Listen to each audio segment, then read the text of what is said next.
शाह के बयान से मिला बड़ा संकेत, बढ़ गया सस्पेंस। नीतीश के बाद बिहार का अगला सीएम तय, अभी बाकी है खेल। बिहार में सत्ता संतुलन को लेकर जेडीयू और बीजेपी में टकराव की चर्चा तेज। एनडीए की अहम बैठक पर टिकी सबकी नजर, जल्द हो सकता है बड़ा फैसला। बिहार की सियासत एक बार फिर उबाल पर है। नीतीश कुमार के राज्यसभा चुनाव जीतने के बाद से ही राजनीतिक गलियारों में हलचल तेज हो गई है। सूत्रों के मुताबिक 30 मार्च को वह विधान परिषद यानी एमएलसी पद से इस्तीफा दे सकते हैं, लेकिन असली सवाल ये है कि क्या इसके बाद वह मुख्यमंत्री पद भी छोड़ देंगे, और अगर ऐसा होता है तो बिहार का अगला मुख्यमंत्री कौन होगा। इन सवालों के बीच अटकलों का बाजार गर्म है। जेडीयू और बीजेपी दोनों ही खेमों में संभावित चेहरों को लेकर चर्चाएं तेज हो गई हैं। जेडीयू के कुछ नेता जहां नीतीश कुमार के बेटे निशांत कुमार को आगे बढ़ाने की बात कर रहे हैं, वहीं बीजेपी के भीतर भी कई दावेदारों के नाम सामने आ रहे हैं। इनमें सम्राट चौधरी, नित्यानंद राय, विजय कुमार सिन्हा और शाहनवाज हुसैन जैसे नेताओं के नाम प्रमुखता से लिए जा रहे हैं। इसी बीच देश के गृह मंत्री अमित शाह का एक बयान इस पूरे घटनाक्रम के केंद्र में आ गया है। एक निजी टीवी चैनल को दिए इंटरव्यू में जब उनसे सीधे पूछा गया कि क्या इस बार बिहार का मुख्यमंत्री बीजेपी का होगा, तो उन्होंने मुस्कुराते हुए जवाब दिया, आपने रॉन्ग नंबर डायल कर दिया है।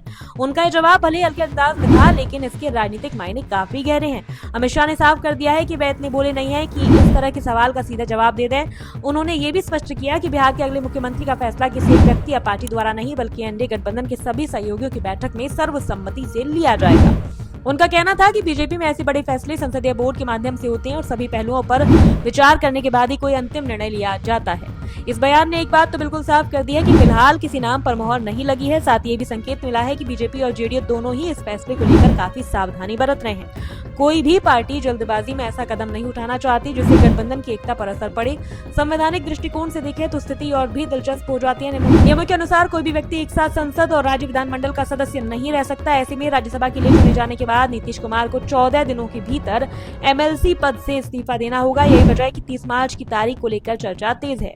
हालांकि ये भी सच है कि एमएलसी पद छोड़ने के बाद भी नीतीश कुमार 6 महीने तक मुख्यमंत्री बने रह सकते हैं, लेकिन उसके बाद उन्हें किसी न किसी सदन का सदस्य बनना जरूरी होगा। यही कारण है कि उनके इस्तीफे को लेकर कयासबाजी लगातार जारी है। राजनीतिक विश्लेषकों का मानना है कि ये सिर्फ एक पद परिवर्तन का मामला नहीं, बल्कि बिहार की राजनीति में एक बड़े बदलाव का संकेत हो सकता है। अगर नीतीश कुमार मुख्यमंत्री पद छोड़ते हैं तो ये उनके लंबे राजनीतिक कार्यकाल के एक अहम अध्याय का अंत होगा। साथ ही एनडीए के भीतर शक्ति संतुलन को भी नए सिरे से परिभाषित करेगा। जेडीयू की बात करें तो पार्टी चाहती है कि सत्ता का हस्तांतरण उनकी शर्तों पर हो।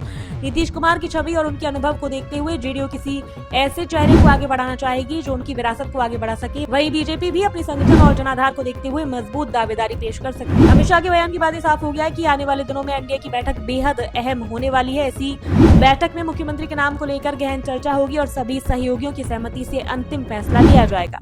फिलहाल बिहार की राजनीति में सस्पेंस बरकरार है। हर दिन नए नाम सामने आ रहे हैं, नई चर्चाएं हो रही हैं और नए समीकरण बनते बिगड़ते नजर आ रहे हैं। लेकिन एक बात तय है, आने वाले कुछ दिन बिहार की राजनीति के लिए बेहद निर्णायक साबित होंगे। अब सबकी नजर इस बात पर टिकी है कि क्या नीतीश कुमार वाकई मुख्यमंत्री पद से इस्तीफा देंगे, और अगर देंगे तो उनकी जगह कौन लेगा। क्या बीजेपी अपना मुख्यमंत्री बनाएगी या फिर जेडीयू अपनी पकड़ बनाए रखेगी। इन सभी सवालों के जवाब फिलहाल भविष्य की गर्म में है, लेकिन इतना जरूर कहा जा सकता है कि बिहार की सियासत में जो कुछ भी होने वाला है वह सिर्फ एक राजनीतिक बदलाव नहीं होगा, बल्कि राज्य की दिशा और दशा दोनों को प्रभावित करेगा। और इसी वजह से हर कोई इस पूरे घटनाक्रम पर अपनी नजरें जमाए हुए है।